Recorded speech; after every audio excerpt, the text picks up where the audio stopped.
তামলাউল মিজান। আল্লাহর কোন বান্দা যদি সুবহানাল্লাহ বলে, আল্লাহ তাআলা মিজানের পাল্লাটাকে নেকি দ্বারা পূর্ণ করে দেবেন। এখন অনেক ভাই সুবহানাল্লাহ বলি না। এই সুবহানাল্লাহ আলহামদুলিল্লাহ বলার দ্বারা কি হবে জানেন? এই আসমান এবং জমিনের ভিতরে যে ফাঁকা জায়গাটা আল্লাহ তাআলা নেকি দ্বারা পূর্ণ করে দেবেন। জোরে বলুন সুবহানাল্লাহ। তাহলে এত বড় বড় সুযোগগুলো আল্লাহ তাআলা কাদেরকে দিয়েছেন? আমাদেরকে দিয়েছেন। আজকে এই সুযোগগুলো থাকার পরেও আমরা দেখার পরেও না দেখার ভান করে কিন্তু চলাফেরা করি। আল্লাহ পাক আমাদেরকে সহি বুঝ দান করুন, সবাই বলেন আমিন।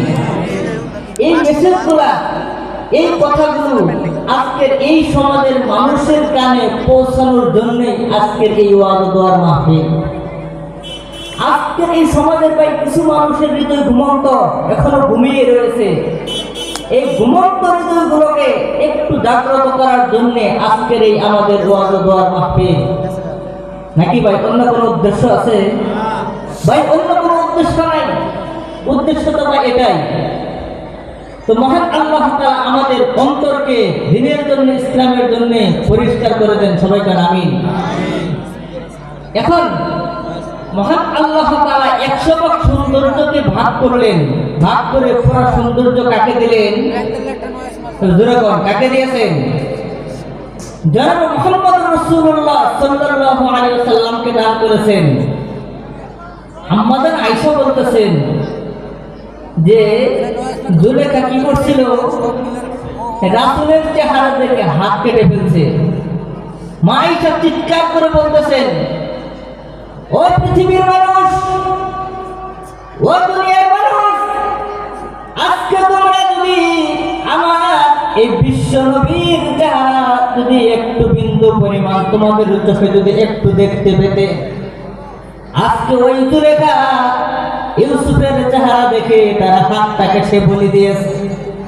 আর আমার প্রিয় নবীর চেহারা যদি দেখতো, হাত নয় তার কলিজা পর্যন্ত কেটে ফেলে দিত। সুবহানাল্লাহ সুবহানাল্লাহ। তাহলে এত সৌন্দর্য দিয়ে আমার বিশ্ব নবীকে আপনার আমার জন্য এই গোটাবাটির হেদায়েতের জন্য আদর্শ হিসেবে আল্লাহ পাক প্রেরণ করে দিয়েছেন। সুবহানাল্লাহ। এত বড় নিয়ামত কি ভাই আমাদের জন্য কি ক্ষতির কারণ নাকি উপকারের কারণ? এই বিশ্ব নবীকে এত বড় নিয়ামত দিয়ে সর্বশেষ নবী হিসাবে আমাদেরকে দান করলেন, অথচ এই নবীর আদর্শ কি ভাই আমরা মেনে নিব নাকি দূরে ফেলে দিব? অবশ্যই মেনে নিব।